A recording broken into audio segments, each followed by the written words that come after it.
Je suis Mathieu Leventis, un des cofondateurs de l'organisme Mangrove que je vais vous présenter là. Donc chez Mangrove, en fait, on invente un nouveau mode de travail, quelque chose qu'on considère qui va peut-être être le futur du travail, ou en tout cas un futur possible pour le travail. Alors, on est à la base des jeunes surtout du milieu de la start-up. On a été réunis autour d'un constat. Et c'est le constat qu'on n'était pas particulièrement satisfait des voies professionnelles qui s'ouvraient à nous. On était tous à un moment un peu carrefour au niveau de nos choix professionnels. Et on s'est dit, ok, qu'est-ce qu'on peut créer pour vivre ce qui est un peu notre idéal professionnel? On était tous attirés par le freelance, le travail indépendant, parce qu'on se disait qu'on pouvait plus gérer comme on le souhaitait, mais il nous manquait quelque chose dans l'indépendant. Et donc, on a parlé ensemble de ce qu'on cherchait, ce qui a été un peu nos racines. Alors, les racines de ce qu'on a créé, c'est qu'on veut d'abord travailler dans un environnement de confiance et avec de la bienveillance. On veut, quand on arrive le matin au travail, pas être en train de surveiller ses arrières, surveiller ce qu'on dit, qu'il y ait une ambiance de compétition. Ça, c'est pas ce qu'on cherche. Donc, on veut être entouré d'individus qui sont divers. Des freelances, pour être moins seuls, vont se mettre entre développeurs. Il va y avoir un collectif de 500 développeurs. Bon, super, c'est pas ça qu'on cherche. Nous, on veut, comme dans une grande entreprise, être entouré de plein de métiers différents, de gens qui ont des vies différentes. Et c'était important pour nous. On veut être dans un environnement où il y a un vrai sens du collectif. C'est le sens de la réalisation commune, le sens de l'efficacité collective et pas forcément de l'efficacité individuelle. On veut se réaliser dans notre travail. On accorde beaucoup d'importance au sens de ce qu'on fait. Et donc c'est bien ce sens qui va apporter notre motivation au quotidien. On souhaite être entouré de gens qui ont une certaine humilité dans leur travail et toujours un désir de croître. On se fait des feedbacks, on s'apprend les uns les autres. Ce type de mentalité est du coup important. Il ne se retrouve pas forcément partout. Et on aspire à une certaine liberté. Et alors la liberté professionnellement, c'est quoi? C'est tant qu'on est efficace, il y a certaines règles qu'on comprenait pas forcément. Les horaires stricts, le lieu de travail obligatoire alors qu'il y a plein de travail qui peut être réalisé autrement. Donc ça, c'est les bases sur lesquelles on a construite. Et du coup, on a un peu une vision. Bon, déjà, on a dit, au lieu d'appartenir à une entreprise, on s'est dit, on va appartenir à Mangrove. On change plus souvent de métier qu'avant. Et quand on change de métier, on change d'entreprise et on change tout du coup. On change de collègues, on change de cadre de travail, on change plein de choses dans sa vie. Alors que là, le fait d'appartenir à un écosystème qui n'est pas la personne pour qui on travaille, pour qui on fait des projets, ça peut nous permettre de changer de projet tous les 6 mois, tous les 1 an, en gardant une base un petit peu solide. Le but de Mangrove, c'est de créer cette espèce d'écosystème dans lequel on va avoir ce qu'apporte normalement une entreprise, à savoir des collègues, des gens qu'on voit souvent, avec qui on tisse des liens, des choses au niveau de la formation, d'apprendre, de grandir professionnellement, au niveau des cadres de travail aussi. Et les valeurs sur lesquelles on s'appuie pour créer ça, on croit beaucoup à la transparence. On essaye d'être très proactivement transparent, je vais vous montrer comment. On croit à la technologie pour gérer les organisations. Il y a par exemple plein de choses qui sont rendues possibles dans la désintermédiation grâce à la technologie. Airbnb, c'est un exemple, c'est une désintermédiation de gens qui avant étaient en charge d'aller gérer des locations. Il y a une plateforme technologique qui permet de gérer ça. Donc ça permet de s'organiser autrement. Flat, c'est-à-dire le côté horizontal, toujours grâce à ces organisations aidées par les nouvelles technologies, on peut s'organiser de manière beaucoup plus horizontale et être efficace. Et le côté nomade, parce qu'on a été très inspiré par même des entreprises qui se construisent sur des modèles nomades, avec des équipes qui sont distribuées partout dans le monde. Il y a beaucoup de choses qui peuvent être produites en ayant un nouveau rapport au lieu de travail. Donc par rapport à tout ça, on n'est pas des hippies, et la différence avec les hippies, c'est qu'on construit. On construit beaucoup d'outils, on construit des process, on est quand même des gens qui venons du monde de la start-up et qui avons une vraie culture de délivrer de la valeur et délivrer des produits. La semaine typique, quand on travaille chez Mangrove, il n'y a pas vraiment de semaine typique.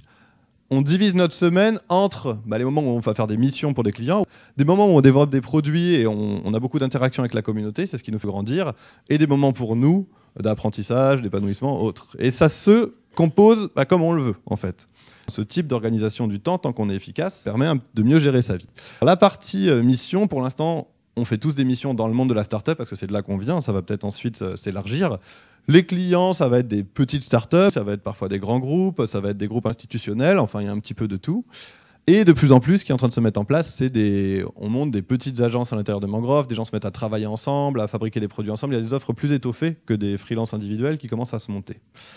Dans ce qu'on crée, au niveau des produits et de la communauté, c'est un peu axé sur 2 choses, le bien-être au sein de Mangrove et une certaine ouverture. Donc, on utilise beaucoup Slack. Slack, c'est un chat interne à l'entreprise. Ce qui est intéressant avec Slack, c'est qu'on rajoute des bots, donc des robots qui nous aident à implémenter un certain nombre de process. Par exemple, on a un robot qui s'appelle Pairing Dancers et qui va, imaginons dans une tribu de 15 personnes, tous les lundis, dire Olivier et Yanis sont en binôme. Chaque jour, on va échanger 10 minutes avec son binôme professionnellement. Donc si on est un peu bloqué, du type on n'avance pas très bien sur une mission, ça nous permet de prendre du recul. On n'a pas quelqu'un qui se charge évidemment de faire ça tous les lundis, c'est un robot qui nous fait ça. On a un autre robot qui s'appelle Rachid, inspiré de quelqu'un qu'on a rencontré au moment où on s'est rencontrés, et qui va nous demander comment on va. Ça peut se construire que sur un terreau de confiance, mais quand il y a le terreau de confiance, c'est très utile parce que ça fait une température collective. On peut un peu s'entraider là-dessus. Parfois, on voit qu'on a tous des coups de mou. On travaille régulièrement en retraite, au Maroc, au Portugal. La semaine dernière, on était dans les Cévennes. On loue des grosses baraques et on se met à 20 et on travaille. Donc, on surfe, il se passe plein de choses. Sauf que on se rend compte à la fin de la semaine qu'on a bossé autant en termes de temps.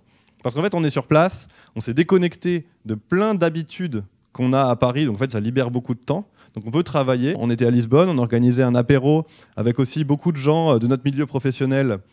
Et c'est là qu'il y a énormément d'échanges. Chacun chez nous apprend énormément sur les autres métiers à côté du sien, échange avec des gens de son métier, qui travaillent sur d'autres missions, qui travaillent dans d'autres écosystèmes. Les gens qui sortent de nos retraites disent c'est étonnant, je me suis un peu ressourcé comme si j'étais en vacances et en même temps j'ai bien bossé, voire j'ai appris des nouvelles choses. Ensuite, sur le côté transparence et ouverture, qui est quelque chose d'assez fort chez nous, dès qu'on fait quelque chose d'intéressant, un déjeuner intéressant, qu'on a fait un rendez-vous intéressant, on va prendre le temps de faire un petit débriefing. Qu'est-ce que ça peut apporter à Mangrove ? Qu'est-ce qu'on a appris ? Et qui va être posté sur ce réseau social interne et que tout le monde va pouvoir consulter. Et donc ça fait que tout le monde est un petit peu au courant de ce qui se passe, même en dehors de sa petite bulle de travail. Et ça crée beaucoup de synergie naturellement. Donc ça fait partie de la transparence proactive. C'est pas juste de la transparence...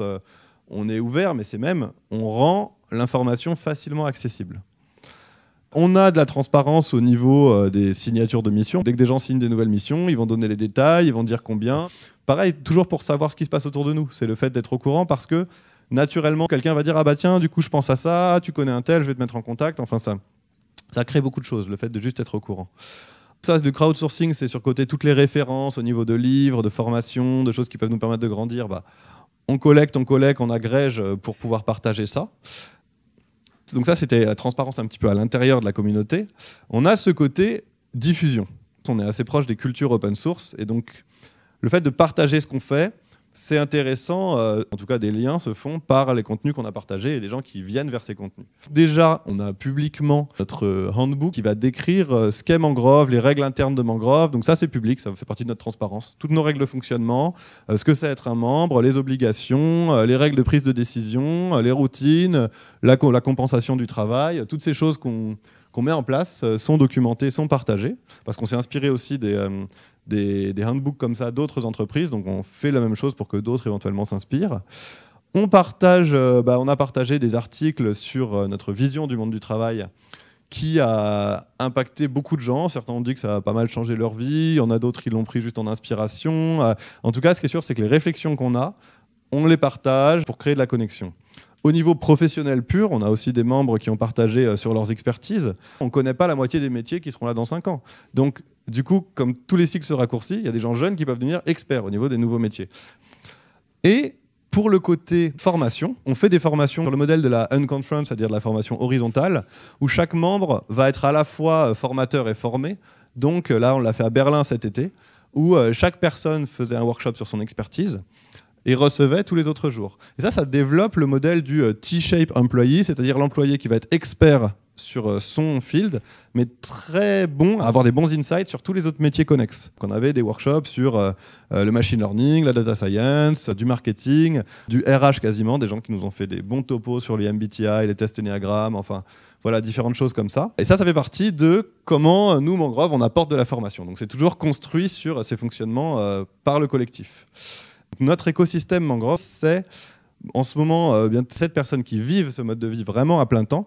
Et il y a 80 personnes qui sont impliquées, qui viennent aux retraites, échangent énormément. Depuis qu'on l'a créé, il y a 6 mois, il y a eu 40 000 messages échangés. Et il y a beaucoup de formations croisées également, mais ils ne sont pas à plein temps dans le mode de vie Mangrove. Notre but, c'est que le mode de vie qu'on vit à 7, demain, il y ait des milliers de personnes qui le vivent. Donc on est en train de créer des process et structurer l'écosystème pour que cet écosystème puisse héberger énormément de personnes qui travaillent.